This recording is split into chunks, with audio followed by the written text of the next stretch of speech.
সম্মানিত উপস্থিতি, আসসালামু আলাইকুম ওয়া রাহমাতুল্লাহি ওয়া বারাকাতুহু। ওয়া আলাইকুম আসসালাম ওয়া রাহমাতুল্লাহি ওয়া বারাকাতুহু। আপনারা সকলেই ভালো আছেন? আলহামদুলিল্লাহ। আজকের যে অনুষ্ঠান, এই ফয়সালা কি জমিন থেকে না আসমান থেকে হয়েছে? আসমান থেকে হয়েছে। এই ফয়সালা জমিন থেকে না আসমান থেকে? এই যে মৃত্যুর জন্য আমরা কারণ দর্শন করি, যে কি হয়ে মারা গেল, কত বছর বয়স, আসলে মৃত্যুর জন্য কোনো কারণ দর্শন করাটা হলো কবিরা গুনাহ। তার আস্তাগফিরুল্লাহ। সময় শেষ হয়ে গেছে, মারা গেছে। মৃত্যুর জন্য কোনো কারণ লাগে না।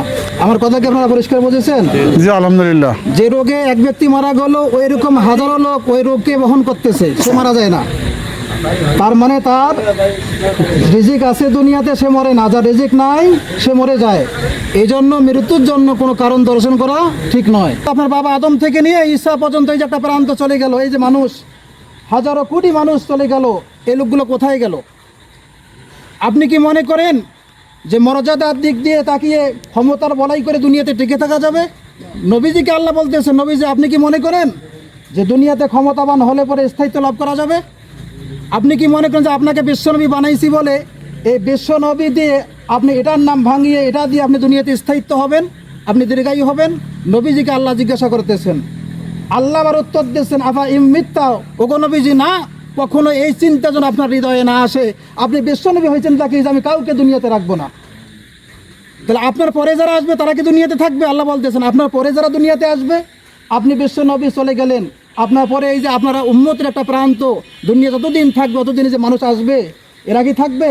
আল্লাহ বলতেছেন ফাহুমুল খালিদুন, দুনিয়াতে যত মানুষ আসবে আমি কাউকে দুনিয়াতে রাখবো না। ফাহুমুল খালিদুন, সকলেই ওই কাতারেই যাবে। কোন কাতারে? কুল্লু নাফসিন যায়িকাতুল মাউত, মৃত্যু সকলেই গ্রাস করবে, মৃত্যু সকলকেই পাকড়াও করবে। তাহলে কি থাকবে দুনিয়াতে? সফলতা কোথায়? আপনি হয়তো কোনো একটা জায়গায় স্থান লাভ করেছেন, কোনো একটা ভালো জায়গায় আছেন, আপনি মনে করতেছেন আমি সফল কাম হয়ে গেছি। এইটা ভাবার কোনো অবকাশ নেই।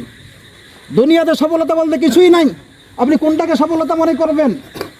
এই যে কিছুদিন আগে আপনারা টের পাইছেন যে তারা ক্ষমতায় আসীন হয়েছিল, মনে করেছিল আমরা ক্ষমতাবান, আমরা তো স্থায়ী হয়ে গেলাম। আছে কি? না। আছে? কেউ থাকতে পারবে? কেউ থাকতে পারবে না। সফলতা কোথায়? আল্লাহ বললেন ফামাং যুহজিয়া আনিন নার, কিয়ামতের দিন যেদিন আপনার সন্তান আপনার কাছ থেকে আলাদা হবে, আপনার মা আপনার কাছ থেকে পলায়ন করবে, আপনার সন্তান আপনার কাছ থেকে আলাদা হয়ে যাবে, সেই দিন যদি আল্লাহ আপনার দিকে মুখ চেয়ে বলে ফামাং যুহজিয়া আনিন নার, ওগো আমার বান্দা, আমার প্রিয়, আমার কাছে আসো, তুমি সুসংবাদ গ্রহণ করো। ফামাং যুহজিয়া আনিন নার, যে চিন্তায় মানুষ আজকে পেরেশান, যে চিন্তায় মানুষ আজকে কাতর, আমি তোমাকে আশ্বাস দিচ্ছি, আমি তোমাকে আশার বাণী শোনাচ্ছি, তুমি কোনো চিন্তা করে না, তোমাকে আমি নাজাতের ব্যবস্থা করে দিলাম। সুবহানাল্লাহ। শুধু তাই নয়, ওয়া উদখিলাল জান্নাতা ফাকাদ ফাজ, তুমি আরো একটা সুসংবাদ গ্রহণ করো বান্দা, তোমার জন্য আমি জান্নাতুল ফেরদৌস বরাদ্দ করে দিয়েছি। সুবহানাল্লাহ। এই ব্যক্তি ছাড়া আর কেউ সফল কাম নয়, এই ব্যক্তি ছাড়া আর কেউ সফল কাম নয়।